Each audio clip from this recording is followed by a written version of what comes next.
Quero pedir aqui a contribuição de todos para que se inscrevam no nosso canal aqui no YouTube. Programinha pequeno, de nada, ele está dando uma entrevista.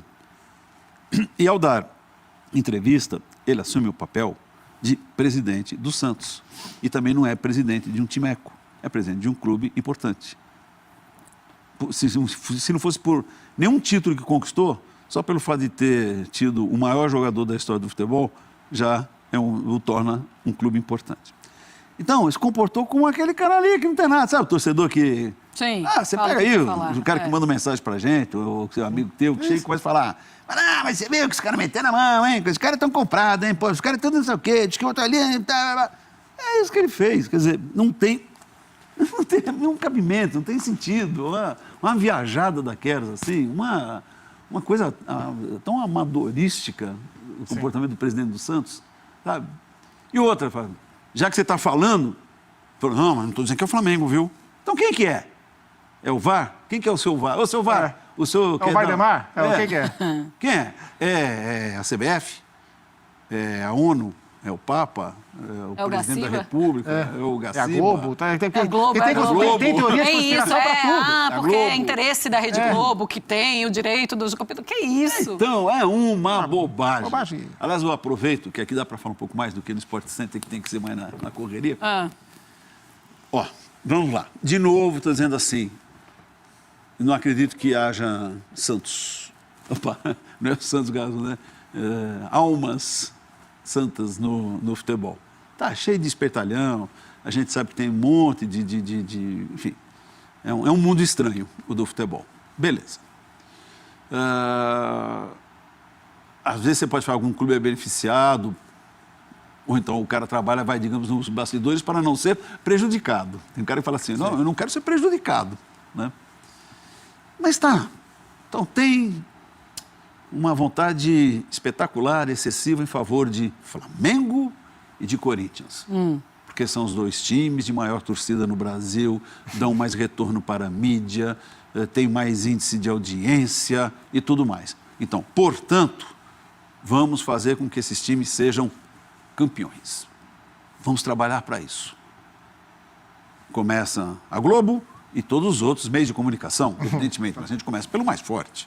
E a imprensa é uma coisa só, né? A imprensa é uma coisa só, vocês da imprensa. Bom, aí tem a CBF, que é vendida, a gente sabe. Então, pronto, é tudo para... A gente sabe o que eu digo, não sou eu, hein? Esse é o discurso. É o discurso. Tá. Quantos títulos tem o Flamengo de 2000 para cá? Títulos... Esqueça o estadual também. Estadual também não vale nada. Estadual é um lixo. Quantos títulos? Nacionais, 3. 2 Copas do Brasil e 1 Campeonato Brasileiro. Ponto. E internacionais? Nenhum. O Corinthians tem mais. Ok, é um dos grandes vencedores desses anos 2000. Mas ele tem brasileiros, acho que são 4. Depois de 2000, tem 4. 5, 11, 15 e 17. 4. Copas do Brasil, acho que são 2. 2 e 9. Tem uma Libertadores e um Mundial. Tá, se quiser, acrescenta o primeiro lá, se a gente colocar nos anos 2000. Sim. Ok.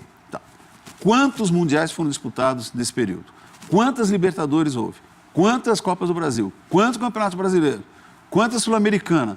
Gente, se tivesse realmente tudo armado para eles serem campeões, no mínimo tinha que ser assim, o Flamengo um ano, o Corinthians outro, ou cada ano, cada um deles beliscar alguma coisa. Não, mas a questão é até além, Antero, porque você vai para os próprios torcedores desses dois clubes, de Flamengo e de Corinthians, eu conheço muitos corintianos que têm certeza de que está todo mundo contra o Corinthians, e os rubro-negros têm certeza que está todo mundo... É o outro lado, que a CBF está a favor dos times de São Paulo porque o presidente é paulista. Então, se está todo mundo conspirando contra todo mundo, está a favor de quem? Porque eu não sei, A frase mais a favor, falada sabe pelo de quem? Do Ibis.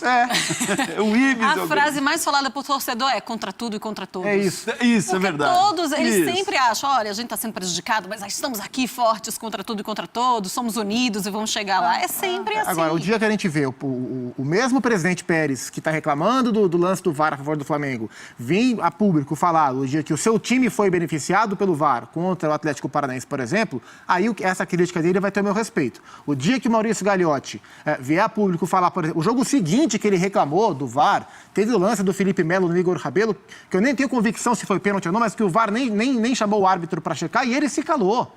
Ele se calou. Então, dirigentes que se calam quando são beneficiados e acusam favorecimento proposital quando são prejudicados, estão falando bobagem e não merecem a mínima. Sabe como é que faz o técnico, por exemplo? É porque foi pênalti, não sei o que e tal.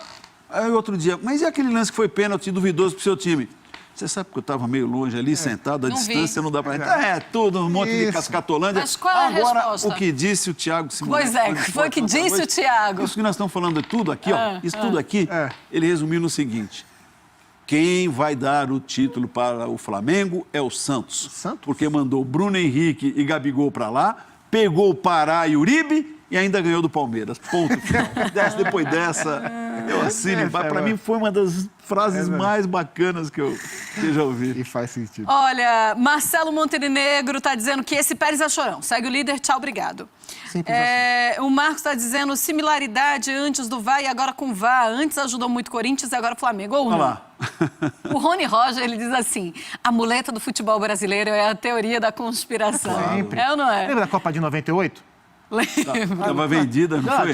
Mas você perdeu. E aí, eu me lembro ainda hoje, e aí me lembro porque eu estava vendo a CPI, porque teve um CPI. Teve. Por que o Brasil perdeu aquela Copa? E aí eu lembro que Eduardo Campos que acabou falecendo, ele pergunta pro Ronaldo, por que vocês perderam a final? Ele, porque a França fez 3 gols e a gente só 1. O cara tem uma convulsão antes do jogo, tá comprado porque a gente também. não fez, eles fizeram mais gols que a gente. Foi essa a resposta dele. Mas é legal porque, e olha, em 98 não tinha o Zap, hein? Imagina se tivesse. Meu imagina. Deus do céu, Imagino que não ia chegar as teorias já iam chegar bem arrumadinhas, organizadas com vídeos. Né? Ah, bom, também. E aí você ia disparar, assim, para uma quantidade. Hein? Teve também, né? Se teve? Por que perdeu, tem né? cara que está aí, em evidência, não vou nem citar o nome para não me desgastar com besteira, mas tem cara que vinha em rede social ou canal de YouTube, sei lá do quê, jurava por A mais B e que tinha informação e era cara experiente, hein? E que a Copa estava vendida para o Brasil.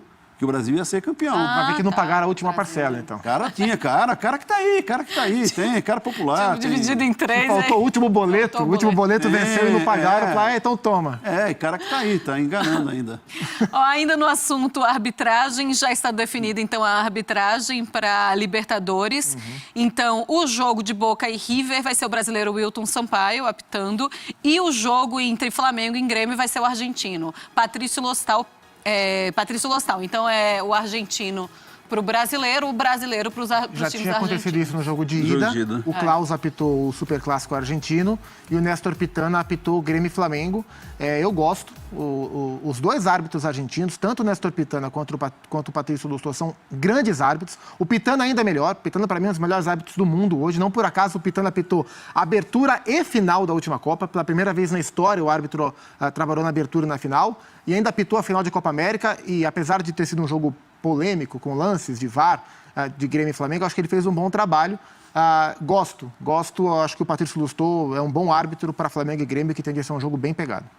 E aí o Diego Navarro está dizendo que esses dirigentes que reclamam de VAR não têm um mínimo de inteligência, basta inventar uma desculpa ao fracasso. É nítida a superioridade do Flamengo, o VAR é um mero coadjuvante, como em qualquer partida, e o professor Glaucio Antunes está dizendo desculpa para a incompetência dele, obrigado por ceder Gabigol e Bruno Henrique, boa tarde, ele está falando de Laguna. Há espaço, sim, para o seguinte, critérios, isso eu concordo. Claro.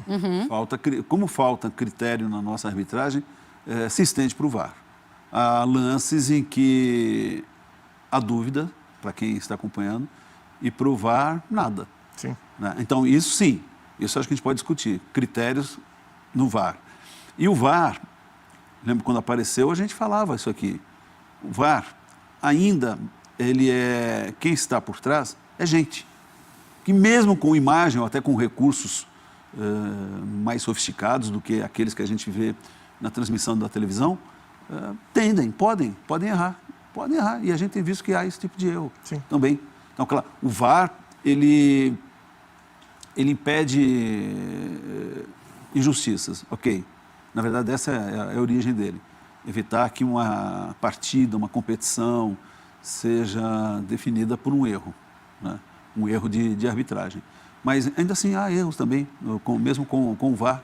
A gente vê... Há menos erros, mas há erros. tendo, e aí aqueles que são mais gritantes, acabam ganhando mais peso do que os vários acertos que o VAR tem. Assim, porque o saldo ele é positivo. Assim, a gente tem hoje, o Campeonato de 2019, seguramente tem menos erros capitais do que os anteriores.